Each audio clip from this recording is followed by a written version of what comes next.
আমার মার বয়স এই মাত্র বললাম, আমার মা আমি বললাম কিছুই বুঝে না, কিন্তু সেই মা আমার এখনো মনে আছে। একটা আশ্চর্য বিষয় হলো ৭৫ বছরের কম হবে না মার বয়স, মা আমার এখনো আমারে বলে, আমারে দেখলে বলে বা আমগরে বলে, আমার ৪৪ বছর বয়স, আমার 4টা সন্তান আছে, আমি আজকে 21 বছরের চাইতে বেশি ওয়াজ মাহফিলে যাই আলহামদুলিল্লাহ আল্লাহর দয়া।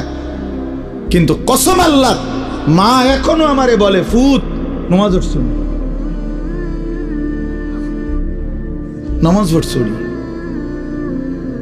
আমারে সব সময় বলে মা ফুত চাইও, মানুষের কত আনে মাহফিলে যাও, মানুষের লগে চাইও টাকা পয়সা লইয়া, ঝামেলা কইরো না।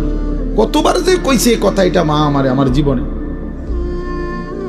কিরে বেটা, আমার ৭৫ বছরের মা তো, আমি ৪৪ বছরের ছেলে, আমি আমারে আজও ডাকে, তোরে কেন ডাকে না?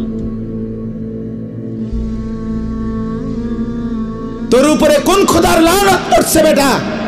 এই জন্য তো অব্যাহত ভাবে চোখের সামনে ছেলেটা চরিত্রহীন হয়ে যাচ্ছে, লম্পট হয়ে যাচ্ছে, এক ওয়াক্ত নামাজ পড়ে না, কেউ তারে ডাকে না। আহা, কেন এমন হয়ে গেল বাপ? তুমি এত বড় বঞ্চিত হইলা কেন?